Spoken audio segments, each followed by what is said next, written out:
In this video, we're going to demonstrate how you can use branch prompting within ChatGPT to create differentiated reading passages. Let's start in ChatGPT with an initial prompt. Give me a moment while I type that out. Here's my initial prompt. Write a short fourth grade reading level passage that includes opportunities for inference. The general idea is a fourth grade class goes on a field trip to the Olympics. This is my base prompt, so let's go.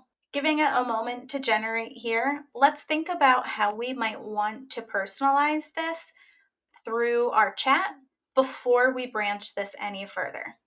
So as I look through this, I'm going to put my lens on this as an educator. I want to make sure that this content is solid. The story has inference opportunities in it, and I might even want to personalize it with some student or teacher names. So I'm going to pause right here and do that in the chat. All right, and here we have my revision to my initial prompt. I want to revise this to make it slightly shorter, but I do not want to decrease that reading complexity. And I want to personalize the names with the teacher, Mrs. Malik, and some students, Summer and Pam. All right, and here we go, a day at the Olympics with room 12, Mrs. Malik and her students, Summer and Pam. All right, after this is done generating, I'm going to read through it one more time, ensuring that this is a good, solid reading passage to differentiate from. And when I'm ready to differentiate, what I'm going to do is press the three dots and then click Branch in New Chat. Once I do that, it opens up a new window. That new window at the bottom has a new title with a divider, and that says Branched from Field Trip to Olympics. So I could click Field Trip to Olympics, and this is my original chat, but now I'm in a new chat. So I'm going to go back there. All right, now that I'm in my branch, I can start to think about how I want to differentiate this passage. And let's pretend that I'm working with a student in a small group who has particular needs. I can put those needs in this box to refine this passage even further. Give me a moment to do that and we'll go over the prompt. All right, my prompt is revise passage for third grade student reading level. Include multilingual learner supports like bolded vocabulary words and definitions, and include supports for decoding. In this branch now, we're going to see how it responds. Off to the left-hand side in your ChatGPT sidebar here, note that you have your original and your branch. I've renamed my original by clicking the three dots and going to rename, and any branch will be retitled with branch at the start. So you can easily see where you are if you got lost. All right, let's see how this did. I see some bolded words here. The content is the same. Let's see, do I have my vocab list? I do.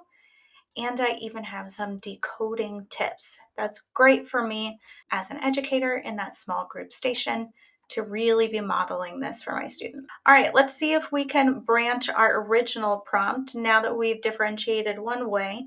For a multilingual learner, let's see if we might differentiate for an extension. Off to the left-hand side, let's click our original chat. You can see this is our original. It has our original prompt. The first shot was the day at the stadium with Miss Alvarez, but I wanted it to be Miss Malik. So there was our the remainder of our chat. All right, let's branch this again. So I went back to my original, click three dots, branch in new chat, and this time we want to branch for an extension opportunity. Again, look at the left-hand side. We have our original, we have this branch, which was our multilingual learner branch, and now we're going to do another one. Pausing here while I prompt. All right, let's review this prompt. Now that we are scaffolding we are not scaffolding, we are going to increase the complexity a little bit. So differentiate this passage for a higher reading level. Again, if I did have a specific reading level that I'm aiming for, I'd want to include that Lexile range. Include multilingual supports because they're still a multilingual learner, like vocabulary list and definitions is a great strategy for everyone, but increase the complexity of the text slightly. Then include a station activity for extension in which students learn more deeply about this content and practice inferencing further. Let's press go and see how it does. And as an educator, I'm always going to go in and refine these and put my lens on it to see if I agree with this pedagogically, if I would do this in my classroom, consider my learners, how they may respond to this passage, and so on. All right, so this time we've got a table, and it has assumed that I mean Spanish for multilingual learner, but I might want to eliminate that. I do like that it gave me a table though. We have an extension activity here for an inference lab to read between the lines at the Olympics. We have some prompts here and a challenge to think deeper. We even have a creative extension. This might be great for all students to write a short journal entry from a particular point of view, and this is great. All right, in both of these instances, we have branched our conversation. Again, go to your left-hand toolbar to see some of those branches. We have our original, we have our first branch, which we can rename our multilingual learner one, and then we have our extension, which we can rename. All right, let us know if you have any questions at all. But branch prompting, if you remember to do it with those 3 dots, is a really great way to differentiate and continue to brainstorm, whether you're continuing the same conversation or you're differentiating text for students.